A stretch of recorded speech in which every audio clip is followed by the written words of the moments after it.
नमस्कार साथियों, स्वागत है आपका मेरे YouTube चैनल स्मार्ट स्टडी में।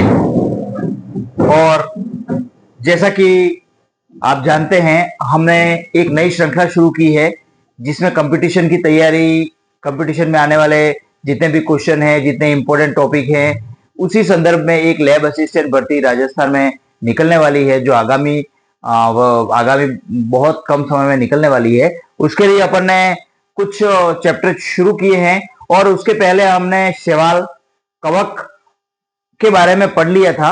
शैवाल और कवकों के बारे में अच्छी तरह से आपको मैंने समझा दिया था साथियों। अब उसी क्रम में आपके जो पाठ्यक्रम दिया हुआ है, जो सिलेबस दिया हुआ है, उसमें एक और चैप्टर है जिसका नाम है लाइकेंस।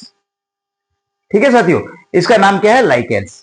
अब हम लाइकेंस के बारे में पढ़ेंगे तो आपको यह ध्यान रखना है कि शैवाल और कवक, शैवालों में प्रकाश संश्लेषण की क्रिया होती है, शैवालों में क्लोरोफिल पाया जाता है, हरे रंग के होते हैं, जबकि कवकों में पर्णहरित का अभाव होता है, क्लोरोफिल नहीं होता है। ये अपन ने बेसिक बात अपन ने देखी थी साथियों। अब दूसरी बात मैं आपको ये बताना चाह रहा हूं कि इसके बाद जो नेक्स्ट जो आपके टॉपिक आ रहा है, इसको लाइकेन कहते हैं साथियों। तो लाइकेन में आपको ये ध्यान रखना है कि लाइकेन शैवालों और कवकों के मध्य दोनों के सहजीवन, यानी कि दोनों के साथ साथ संबंधों से जीवन चलने वाला होता है, इसलिए इसका नाम लाइकेन रखा गया है। दूसरी बात आपको ध्यान रखनी है, शैवालों और कवकों का सम्मिलित रूप जो होता है उसको लाइकेन बोला जाता है। और दूसरी बात साथियों आपको यह ध्यान रखनी है कि लाइकेन जो होता है वो कवक और शैवाल दोनों के शरीर का मिश्रण होता है, दोनों आपस में सहजीवन की तरह रहते हैं, जिसको सिम्बायोसिस कहते हैं, सहजीवी जीवन, सहजीविता का उदाहरण पेश करते हैं। अब यहां पर लाइकेन के बारे में पढ़ने से पहले मैं आपको कुछ और ट्रिक बताऊंगा साथियों। बहुत ही अच्छे तरीके से सिलेबस जो दिया हुआ है, आपको यह ध्यान रखना है कि जो बुक्स है, जो आपके सिलेबस है, जो शुरुआत आपको जो करनी है वो एक दूसरे से लिंक होते हैं। जैसे आपने सबसे अब सीधा आप लाइकेन पढ़ोगे तो लाइकेन के बारे में पढ़ने से पहले आपको पहले शैवाल के बारे में जानना आवश्यक है, उसके बाद कवकों के बारे में जानना आवश्यक है। दोनों का जो मिक्स रूप है उसको अपन शैवाल बोल दे सकते हो। तो यहां पर ये ध्यान रखना बहुत जरूरी है। जैसे कि मैंने थोड़ा सा आपको ब्रीफली आइडिया देने के लिए लिखा है साथियों, तो ये मुख्य रूप से ध्यान रखना है कि शैवाल जो होते हैं उनके अंदर प्रकाश संश्लेषण, क्लोरोफिल पाया जाता है, जबकि कवकों में ऐसा नहीं होता है। अब दूसरी बात, शैवाल और कवकों दोनों का शरीर जो होता है उस जड़ तथा पत्तियों में विभाजित नहीं होता है। शैवालों का जो शरीर होता है उसको सुकाय कहते हैं, थैलस कहते हैं, जबकि कवकों का जो शरीर होता है वो तंतुमय संरचना, जिसको आप जानते हो कवक जाल कहते हैं। ऐसा अपन ने पढ़ा था, आपको याद है अच्छी तरह से साथियों। आप थोड़ा सा दिमाग लगाइए और इसको अच्छी तरह से याद रखने का प्रयास कीजिए। दूसरी बात आपको ये ध्यान रखनी है कि आपने मेरे चैनल को सब्सक्राइब किया है, आप सब्सक्राइब कीजिए, बेल आइकन को दबाइए साथियों, लाइक कीजिए और अपने दोस्तों को भेजिए ताकि और ज्यादा मैं अच्छी तरह से वीडियो बना सकूं साथियों। और दूसरी बात इसमें यह है कि आपको मेरे चैनल के जो वीडियो हैं उसको बार बार देखना है, आपको बहुत अच्छी तरह से समझ में आ जाएगा और इसमें आपको कोई दिक्कत नहीं आएगी।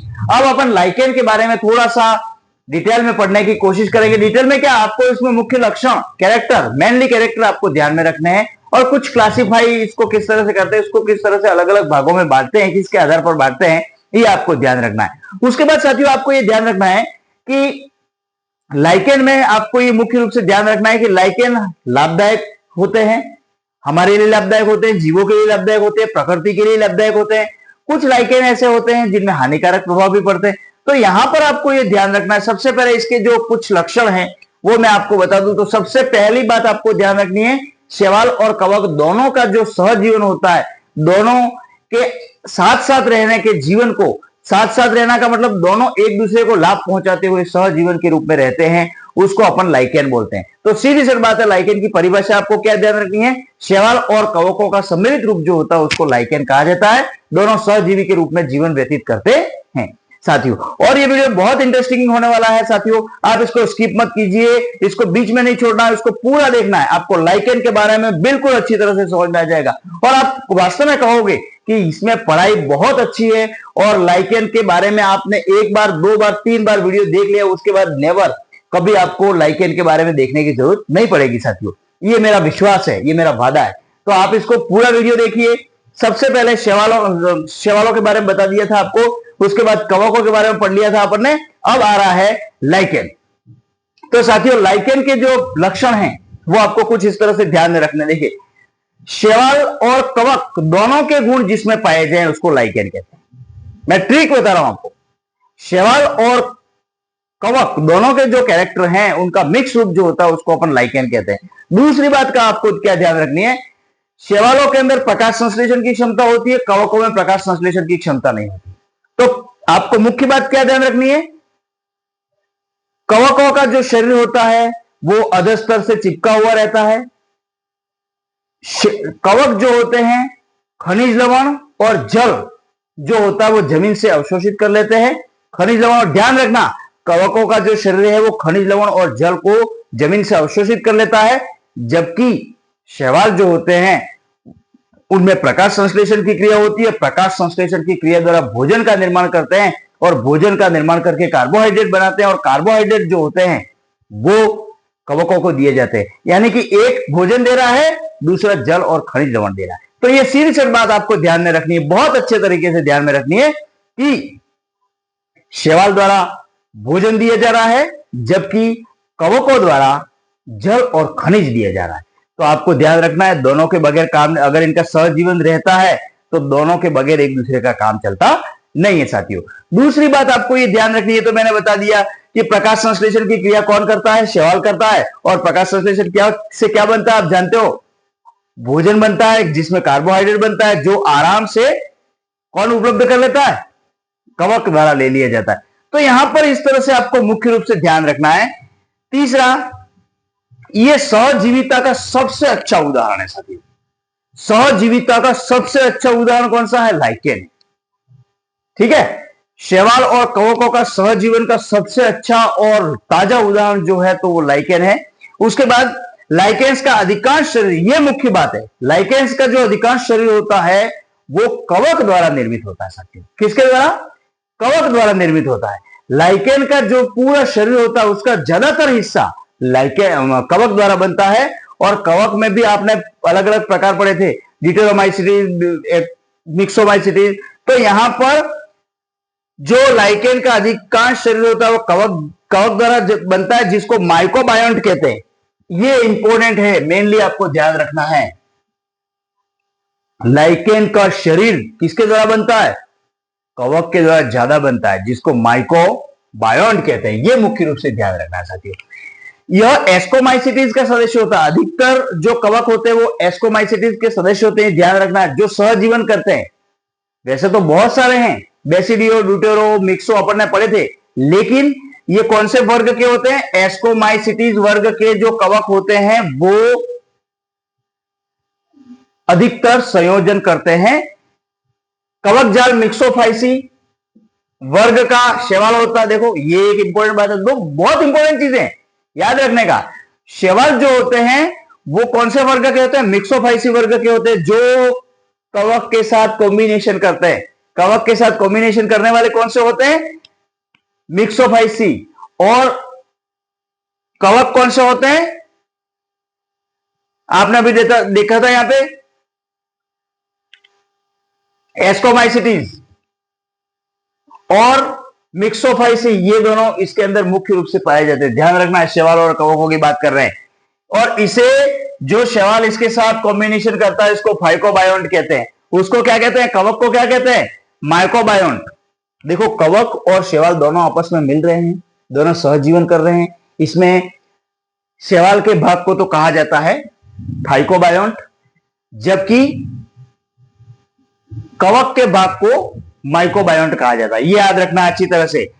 दूसरी बात, यह विश्व के सभी स्थानों पर पाए जाते हैं। कहीं पर भी फंगस नहीं है, कवक नहीं, ये सॉरी लाइकेन नहीं है, ऐसा नहीं है। यह लगभग सभी स्थानों पर पाए जाते हैं। कहां पर पाए जाते हैं, पत्थर की चट्टानों के नीचे, दीवारों, वृक्षों की छाल में, छाल के ऊपर, लकड़ी के गट्टे जो होते हैं, खंभों पर, और इस तरह के स्तर के रूप में पाए जाते हैं। इनके ऊपर पपड़ी होती है साथियों। जो पत्थर होते हैं, पत्थर के ऊपर आपने देखा होगा ऐसा जैसे किसी ने स्तर लगा दिया हो ऊपर, उसमें आपको हरा रंग भी दिखाई देता है और कुछ अलग रंग भी दिखाई देता है। तो इसको कहते हैं अपन, ये इसका सब जगह उपस्थित होते हैं, सब जगह ये पाए जाते हैं। कहीं पर भी ऐसा नहीं है जो ये नहीं पाए जाते।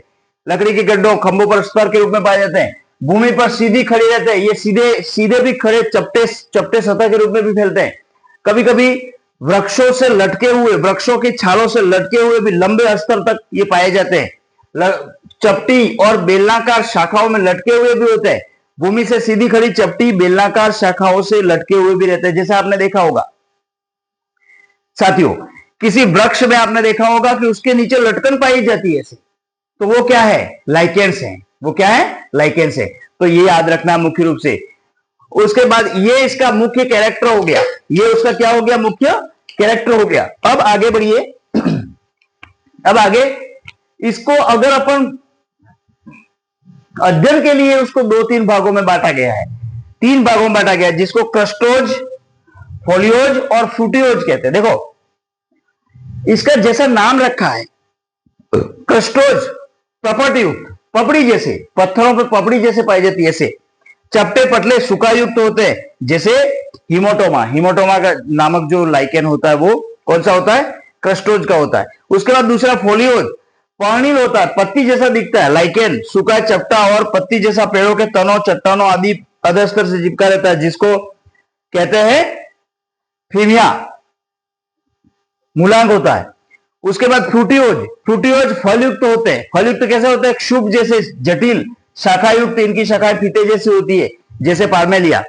पार्मेलिया जो लाइकेन होता है वो फलयुक्त होता है। तो लाइकेन कितने प्रकार के होते हैं? क्रस्टोज, फोलियोज और फ्रूटियोज। क्रस्टोज, फोलियोज और फ्रूटियोज। क्रस्टोज में पपड़ी के रूप में चट्टानों पर, फोलियोज का मतलब पत्तियों जैसे पर्णिल, और फ्रूटियोज का मतलब फलनुमा, पत्ती, फलनुमा क्षुभ जैसी जड़ियां होती है। उसके बाद आपको ये इसमें मुख्य रूप से क्या ध्यान रखना है?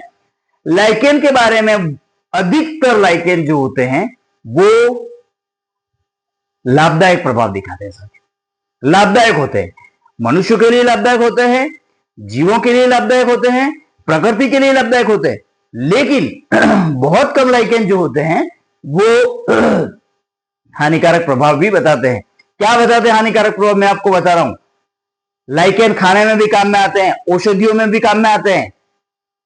लेकिन जैसे असनिया, असनिया नामक जो लाइकेन होता है वो, उसके रेशे बहुत लंबे होते हैं बालों जैसे, उसको वृद्ध की दाढ़ी भी कहते हैं। इसका नाम क्या है? वृद्ध की दाढ़ी। और उससे क्या होता है? जंगलों में आग लग जाती है साथियों। बड़े बड़े जंगल होते हैं जो जल जाते हैं इसके कारण, लाइकेन के कारण, क्योंकि वो रेशेदार होते हैं और सूखने के बाद उसमें आग लग जाती है। तो उसको वृद्ध की दाढ़ी कहते हैं, असनिया। वो तो हानिकारक प्रभाव है। लेकिन लाभदायक प्रभाव भी अपन देखेंगे। देखिए, पार्मेलिया का भोजन के रूप में उपयोग होता है, एंडोकार्पोन मिनिएटस का सब्जी के रूप में उपयोग होता है। ये कुछ नाम जो है वो आपको याद रखने हैं तो रख सकते हो आप, लेकिन इसका उपयोग मैं बता देता हूं। एंडोकार्पोन मिनिएटस सब्जी के रूप में, एवर्निया प्रुस्टेनी मिस्र में, मिस्र के लोगों द्वारा बेकरी उत्पादन के रूप में इसका उपयोग किया जाता है। देखिए, बेकरी उद्योग में भी इसका उपयोग होता है, एवर्निया प्रुस्टेनी।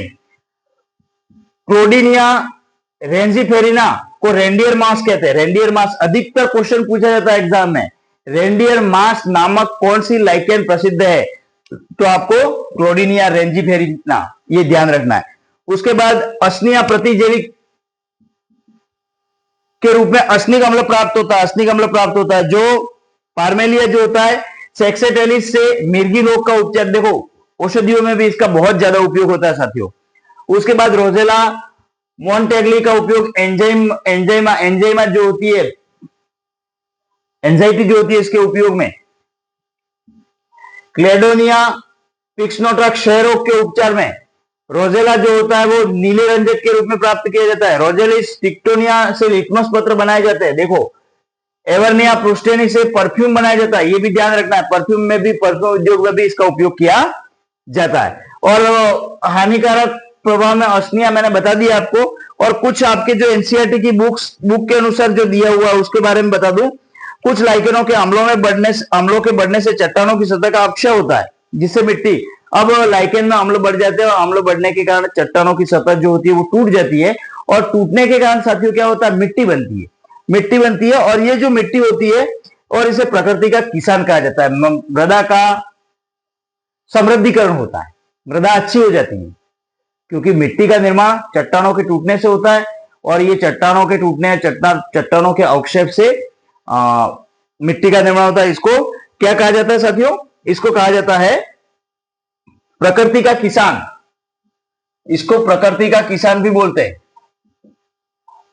क्या बोलते हैं? प्रकृति का किसान भी बोला जाता है। तो ये आपको ध्यान रखना है। उसके बाद कुछ और चीजें हैं। वायु में एसोटिक, ये कुछ लाइकेन जो होते हैं वायु में SO2 की अधिकता की सूचना देते हैं। वायु में सल्फर डाइऑक्साइड गैस अधिक हो गई है उसकी सूचना देते हैं, इसलिए उनको जैविक सूचक भी कहा जाता है। कुछ लाइकेन जो होते हैं वायु में SO2 की मात्रा कितनी है, अधिकता हो जाती है, तो उसको बताते हैं, इसलिए उसको अपन जैविक सूचक भी कहा जाता है साथियों। उसके बाद इसको प्रदूषक सूचक पादप के रूप में भी कहा जाता है। प्रदूषक सूचक, अगर प्रदूषण है तो लाइकेन का कलर बदल जाएगा, लाइकेन प्रदर्शित कर देंगे कि भाई प्रदूषण है। पानी, जैसे आपने देखा होगा जलकुंभी पानी को नष्ट कर देती, पूरा पानी के ऊपर अंदर जो जीव होते हैं वो मर जाते हैं। उसी प्रकार लाइकेन जो होते हैं वो प्रकृति के अंदर कितने प्रदूषण है, कितना पॉल्यूशन है उसको भी बता देते हैं साथियों। तो ये उसको प्रकृति सूचक भी कहा जाता है। तो ये कुछ बातें मैंने आपको लाइकेन के बारे में बताई है साथियों, जिसमें लाइकेन के लक्षण, लाइकेन का वर्गीकरण, लाइकेन के लाभदायक और हानिकारक प्रभावों के बारे में बताया है। आप अच्छी तरह से इसको एक दो बार सुन लीजिए, आपको दुनिया की कोई ताकत लाइकेन के बारे में कोई क्वेश्चन आएगा उसको गलत आप कर ही नहीं पाओगे, ये मेरी गारंटी है। लेकिन आप वीडियो को 2-3 बार अच्छी तरह से सुनिए। जैसे मैं आपको की फैक्टर बता देता हूं। की फैक्टर कैसे बता देता हूं? कवक और शैवाल का सहजीवन जो होता है उसको लाइकेन बोलते हैं। कवक अपने स्तर से जल और खनिज लवणों का अवशोषण करता है और शैवाल भोजन बनाने का काम करता है, प्रकाश संश्लेषण की क्रिया करके कार्बोहाइड्रेट का निर्माण करता है और कवक को देता है। और दूसरी बात, सहजीविता का ये सर्वश्रेष्ठ उदाहरण है। ये हर जगह पाए जाते हैं, ये हर जगह पाए जाते हैं, प्रकृति में सब जगह ये पाए जाते हैं। दूसरी बात साथियों क्या है कि इनमें जो कवक का भाग होता है उसको माइक्रोबायोन्ट, कवक का भाग जो होता है उसको माइक्रोबायोन्ट कहते हैं, और जो शैवाल का भाग होता है उसको फाइकोबायोन्ट कहते हैं। तो माइक्रोबायोन्ट और फाइकोबायोन्ट दो प्रकार के भाग इसमें होते हैं। कवक का जो भाग होता है उसको माइक्रोबायोन्ट, और जो शैवाल का भाग होता है उसको फाइकोबायोन्ट कहा जाता है। तो ये चीज आपको अच्छी तरह से इंपॉर्टेंटली याद रखनी है साथियों। क्या याद रखना है कि शैवाल के अंदर जो दोनों भाग होते हैं उसमें जो कवक वाला भाग होता है उसको माइक्रोबायोन्ट, और जो शैवाल वाला भाग होता है उसको फाइकोबायोन्ट कहते हैं। और ये सब जगह पाए जाते हैं, दीवारों पर, चट्टानों पर, पेड़ों की छालों पर अधस्तर से ही चिपके हुए रहते हैं। ठीक है। दूसरी बात, इसका जो वर्गीकरण है वो आपको देखिए, क्रस्टोज, फोलियोज, फ्रूटियोज 3 प्रकार के होते हैं, मैंने आपको बता दिया है। उसके मुख्य रूप से प्रभाव लाभदायक प्रभाव होते हैं, हानिकारक प्रभाव बहुत कम होते हैं। लेकिन हानिकारक प्रभाव में मैंने आपको बता दिया, असनिया जो होता है उसको वृद्ध की दाढ़ी कहते हैं, और वृद्ध की दाढ़ी जो होती है उसके लंबे लंबे बाल होते हैं, और ये जो होते हैं वो जंगल में इसके कारण आग लग जाती है साथियों। तो ये जो कुछ चीजें हैं, और हानिकारक लाभदायक प्रभाव तो बहुत है। प्रतिजैविक प्राप्त होता है, भोजन के रूप में काम में लिए जाते हैं, सब्जी के रूप में काम में लिए जाते हैं। बेकरी उद्योग में, मिस्र में तो इसका बेकरी उद्योग होता है। क्लेनोडिया जो होता है उसको रेंडियर मांस कहते हैं। असनिया प्रतिजैविक पदार्थ असनिक अम्ल प्राप्त होता है, जो कि बहुत सारे रोगों जैसे टीबी, मिर्गी आदि रोगों के उपचार में भी इसका उपयोग किया जाता है साथियों। तो यहां पर ये कुछ जो बातें हैं वो मैंने आपको अच्छी तरह से बता दी है। शैवाल, कवक और लाइकेन, ये तीनों मैंने आपको अच्छी तरह से समझा दिए साथियों। इसके बारे में जो भी कमेंट है वो कमेंट बॉक्स में लिखिए साथियों। देखो, ऐसे चुप बैठने से कुछ नहीं होगा, आप मेरे वीडियो को देखिए और साथियों सब्सक्राइब करवाइए, सब्सक्रिप्शन दीजिए आप, ताकि मैं और ज्यादा अच्छे वीडियो बना सकूं साथियों। तो अगले वीडियो में मैं एक और नया टॉपिक जो लैब असिस्टेंट भर्ती अपने आने वाली है उसके बारे में नया टॉपिक लेके आऊंगा। तो साथियों आप उसको अच्छी तरह से देखिए, अच्छी तरह से याद रखिए, और बहुत सारी बातें, मैं बहुत सारे क्वेश्चन ऐसे लाऊंगा जो बहुत इंपॉर्टेंट क्वेश्चन है। आपको केवल वीडियो देख लेना है, उसमें जो क्वेश्चन है उनको आपको एक बार याद कर लेना, उसी में से क्वेश्चन पूछे जाते हैं। और क्वेश्चन कोई भी परीक्षा हो उसमें सेलेक्टेड क्वेश्चन बार बार आते हैं साथियों, घुमा फिरा के लिए जाते हैं, क्वेश्चन का स्तर बदला जाता है। लेकिन आपको केवल 1-2 बार आप क्वेश्चनों को पढ़ लेंगे तो आप अच्छी तरह से याद रख पाएंगे, और किसी भी एग्जाम में आप अच्छी तरह से सफलता प्राप्त कर सकते हैं साथियों। तो अब मैं नेक्स्ट में ब्रायोफाइटा, टेरिडोफाइटा उसके बारे में अपन बात करेंगे। नेक्स्ट वीडियो में आप इस वीडियो को अच्छा देखिए, अच्छी तरह से देखिए और आप कमेंट कीजिए, सब्सक्राइब कीजिए। धन्यवाद। वंदे मातरम। अस्तु।